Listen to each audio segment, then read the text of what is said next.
Serious হন, জীবনটার ব্যাপারে serious হন। জীবনটা কিন্তু হেলায় খেলার বিষয় না। একবার চলে গেলে, একবার মৌত হয়ে গেলে কান্নাকাটি কোটি কোটি বছর করলে আল্লাহ পাক আর দ্বিতীয়বার পৃথিবীতে ফিরাই দিবে? তো কি কারণে আমরা আমাদের সময়টাকে হেলায় নষ্ট করছি?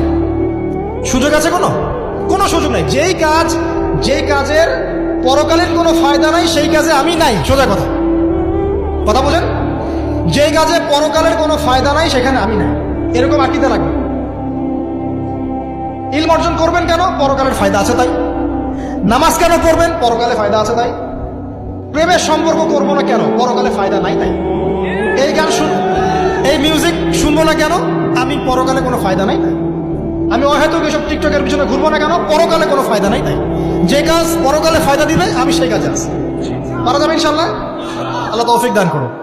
যুবক ভাইদেরকে আমি অনুরোধ করবো যে আপনাদের যৌবনটা আগামী মুসলিম উম্মার ভবিষ্যৎ। এই যে বলে না যে জাতির কাণ্ডারি হবে অমুক তমুক, কেউ জাতির কাণ্ডারি হতে পারবে না। জাতির কাণ্ডারি যদি হতে চায় তাহলে মুসলিম যুবকরাই হতে পারবে। যারা সারাদিন মাদকদ্রব্য সেবন করে এরা জাতিকে কিচ্ছু দিতে পারবে না। যারা সারাদিন হকি স্টিক নিয়ে ঘুরছে আর নির্মমভাবে মানুষকে মারছে এরা জীবনেও জাতিকে কিচ্ছু দিতে পারবে না। ফাসাদ সৃষ্টি করা ছাড়া কিচ্ছু করতে পারবে না। দেশকে, জাতিকে এবং উম্মাকে যদি এগিয়ে নিতে হয় শুধু মুসলিম যুবকরাই পারবে ইনশাআল্লাহ। এবং কারা পারবে? যারা অন্য ধর্মের মানুষ কিন্তু মনটা স্বচ্ছ সৎ, তারাও পারবে। যাদের মনে সততা আছে অন্য ধর্মের হলেও তারা পারবে ইনশাআল্লাহ। যার মনে সততা নাই সে পারবে না। করাপ্টেড, দুর্নীতিপূর্ণ মন নিয়ে কখনো দেশের খেদমত, জাতির খেদমত করা যায় না। বাংলাদেশের সবচেয়ে বড় সমস্যা দুর্নীতি। বাংলাদেশের 1 নম্বর সমস্যা দুর্নীতি। দুর্নীতি যদি না থাকতো আর সমস্ত কালো টাকা যদি সাদা করা যেত, বাংলাদেশের মানুষকে আজকে না খেয়ে মরতে হতো না। 65% মানুষকে আজকে এই খাবারের সংকটে ভুগতে হতো না।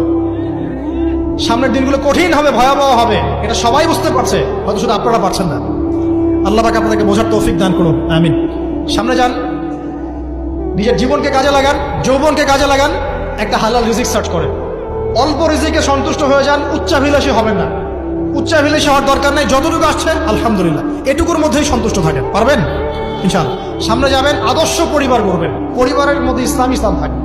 পরিবারের পিতা হবে ইব্রাহিম, পরিবার সন্তান হবে ইসমাইল, পরিবারের স্ত্রী হবে হাজরা অথবা সারা আলাইহিস সালাম। দিনদার ছেলে নাই, বিয়ে নাই। দিনদার মেয়ে নাই, বিয়ে নাই। ওই যেটা আপনি মনে করছেন রূপ সৌন্দর্য হাবি যাবে, কিচ্ছু থাকবে না ভাই, কিচ্ছু থাকবে না। 1 বছর 2 বছর পরে সব শেষ। দিনদার স্ত্রী পাবেন, চোখ বন্ধ করে বিয়ে করে ফেলবেন। আর দিনদার স্বামী পাবেন, বিয়ে করে ফেলবেন। আমার স্বামী কত বড় ব্যাংকের চাকরি করে, কত বড় ডিগ্রি, কত বড় সার্টিফিকেট, এটা পরের ইস্যু।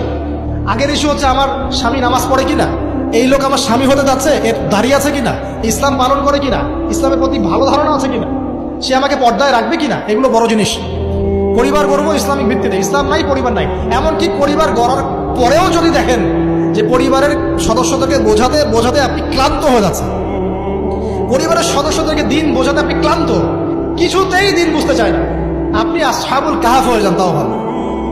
বুঝেন নাই? আপনি নিজের চটকা তেল দেন, ওটা বাদ দেন, ওর কবরের হিসাব ওর ছেড়ে দেন, আপনি ইব্রাহিম হয়ে যান, আপনি আসহাবুল কাহাফ হয়ে যান, তাও ভালো।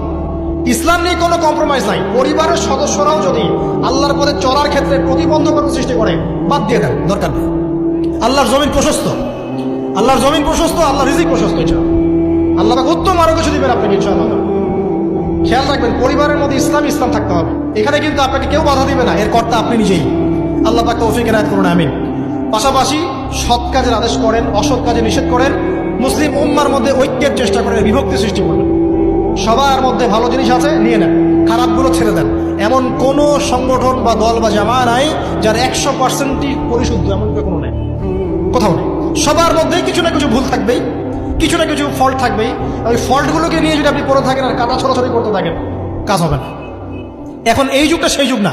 এটা কি সাহাবীদের যুগ যে চুল ছেঁড়া বিশ্লেষণ করতে হবে? এখন কি খেলাফা কায়েম আছে? সাহাবীদের যুগে খেলাফা কায়েম আছে, ইসলামিক অর্থনীতি কায়েম আছে, ইসলামিক রুলিংস চলছে। তখন সূক্ষ্ম বিষয় নিয়ে সাহাবীরা একে অপরের সাথে কনফ্লিক্টে যাচ্ছে, মত পার্থক্য হচ্ছে। আর এখন তো কিছুই নাই, এখন আপনি ওই ছোটখাটো বিষয় নিয়ে পড়ে আছেন, বড় বিষয়ের তো খোঁজ নাই এখন। আল্লাহ পাক আমাদেরকে বোঝার তৌফিক এনায়েত করুন, আমিন।